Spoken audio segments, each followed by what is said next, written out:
श्री सद्गुरुदेवाय नमः। श्री गणेश जी महाराज की जय हो। श्री रामचंद्र भगवान की जय। श्री भोलेनाथ की जय हो। श्री शिव महापुराण की कथा।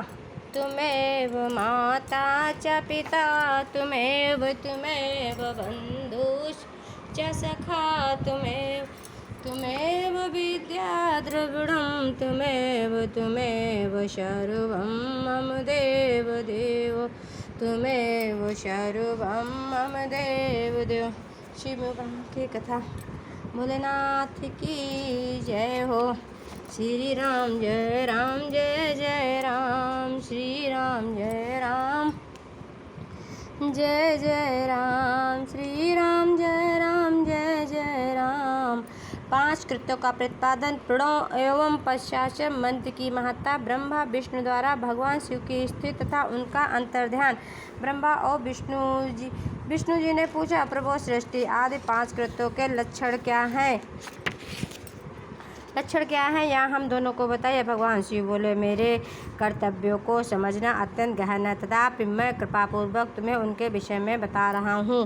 ब्रह्मा और अच्युत, सृष्टि, पालन, संहार, तिरोभाव और अनुग्रह, ये 5 ही मेरे जगत संबंधी कार्य हैं जो नित्य सिद्ध हैं। संसार की रचना को आरंभ है, उसी को सर्ग या सृष्टि कहते हैं। मुझसे पालित होकर सृष्टि का सुस्थिर रूप से रहना ही उसकी स्थिति है। उसका विनाशी संहार है। प्राणों के उत्क्रमण को तिरोभाव कहते हैं। इन सबसे छुटकारा मिल जाना ही मेरा अनुग्रह है। इस प्रकार मेरे 5 कृत्य हैं। सृष्टि आदि जो 4 कृत्य हैं वे संसार का विस्तार करने वाले हैं। 5वां कृत्य अनुग्रह मोक्ष का हेतु है। वह सदा मुझ में ही अचल भाव से स्थिर रहता है। मेरे भक्तजन इन 5 कृत्यों को 5 भूतों में देखते हैं। सृष्टि भूतल में स्थित, जल में संहार, अग्नि में तिरोभाव, वायु में और अनुग्रह आकाश में स्थित है। पृथ्वी से सबकी सृष्टि होती है। जल से सबकी वृद्धि एवं जीवन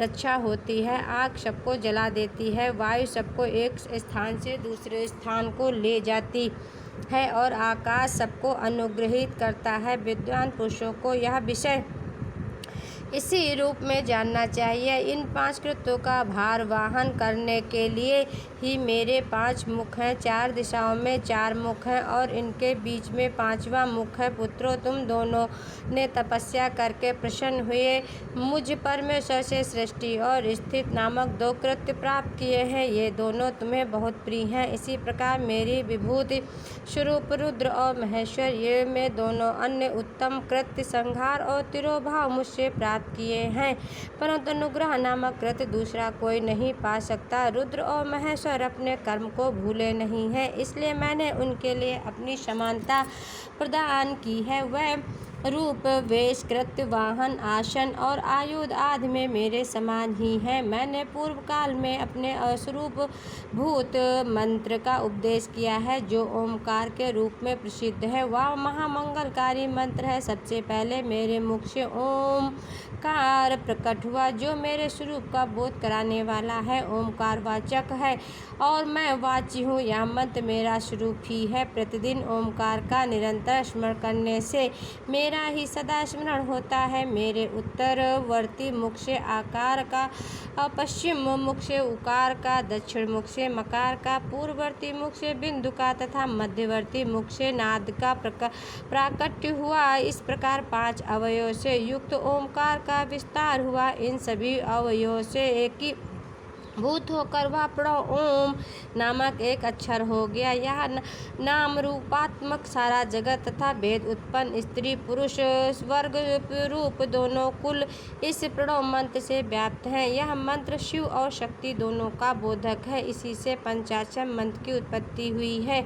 जो मेरे सकल रूप का बोधक है। वह अकारादि क्रम से और मकारादि क्रम से क्रमशः प्रकाश में आया है। ओम नमः शिवाय यह पंचाक्षर मंत्र है। इस पंचाक्षर मंत्र से मात्र का मात्र का वर्ग प्रकट हुए हैं जो 5 भेद वाले हैं। उसी से शिरो मंत्र सहित त्रिपदा गायत्री का प्राकट्य हुआ है। उस गायत्री से संपूर्ण वेद प्रकट हुए हैं और उन वेदों के से करोड़ों मंत्र निकले हैं। उन मंत्रों से भिन्न भिन्न कार्यों की सिद्धि होती है, परंतु इस प्रणव एवं पंचाक्षर से संपूर्ण मनोरथ की सिद्धि होती है। इस मंत्र समुदाय से भोग और मोक्ष दोनों सिद्ध होते हैं। मेरे सकल स्वरूप से संबंध रखने वाले सभी मंत्र साक्षात भोग प्रदान करने वाले और शुभ कारक हैं।